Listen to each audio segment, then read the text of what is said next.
So, why is it that some people get stuck here when they die?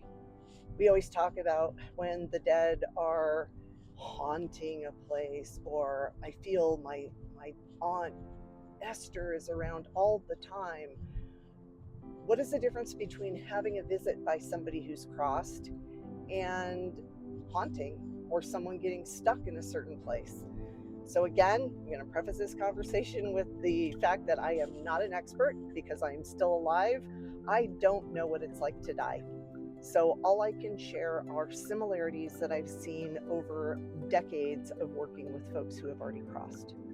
So, in my experience, the people who tend to get stuck here and maybe not move forward to whatever it is that comes next are those people that have very, very strongly held beliefs. For instance, I mentioned my grandmother who was Adventist. She, because of her belief system, didn't believe that there could possibly be consciousness after death. And so for years after she died, she didn't go anywhere. She would literally show up at my house, not understanding that she had already died. I don't know what she did in the interim. I only saw her when I was making jam, and she would show up every time and be critical, which is what she did. She was critical of everything. But there are people who have died and didn't know what was going to happen, and they seem to be the ones that move forward the fastest. Nothing is actually holding them tightly here, like a belief system that, like my grandmother, that didn't include the even remote possibility that she could actually have consciousness after she died.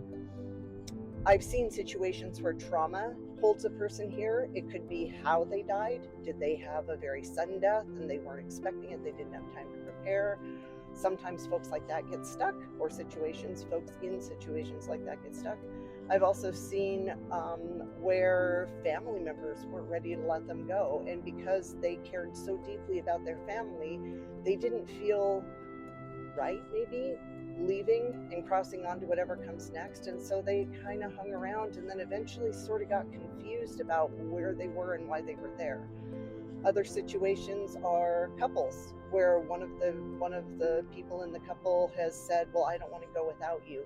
I'm going to wait to go on until you join me. And maybe they get confused.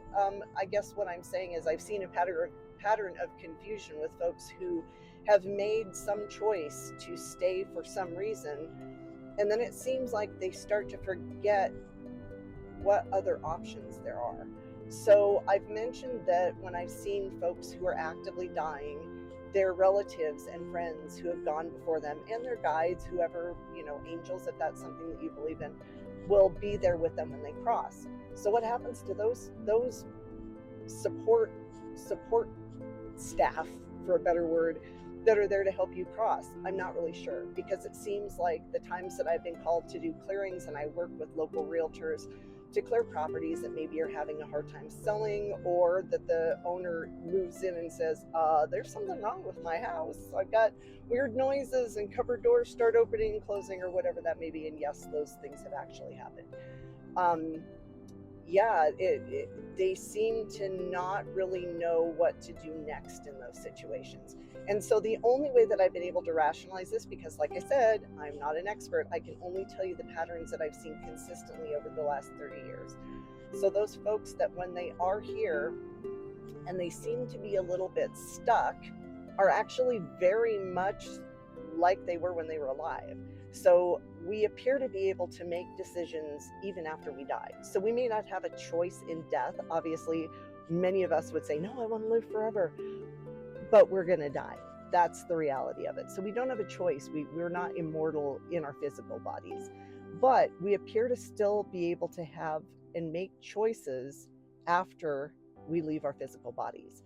So what that means to me and what I've seen is, if we were the type of person alive that maybe had a difficult time making hard decisions, or we felt very strongly about a certain thing, that decision isn't taken away from us once we no longer have a physical body. We're still going to make decisions. So they may have chosen to stick around for whatever reason, and then they don't remember what happens next, or start to get confused because they are essentially choosing to be cut off from support and then it requires someone like me to go in and help them cross, which is a very simple thing. You can literally do it in 5 minutes. It isn't this big giant hassle like you see on TV. It can actually be done pretty quickly. And basically we just open a door and they go through it. So I firmly believe and have seen evidence that once we help them cross, there are people there to meet them. That support staff, as I call them, are still there. They just have lost the ability to get in touch with them. And so that's what someone like myself can help with, is to sort of get them over that hurdle and on to the next whatever comes next. So yeah, there can be a lot of reasons why people get stuck here, and most of them are usually good reasons.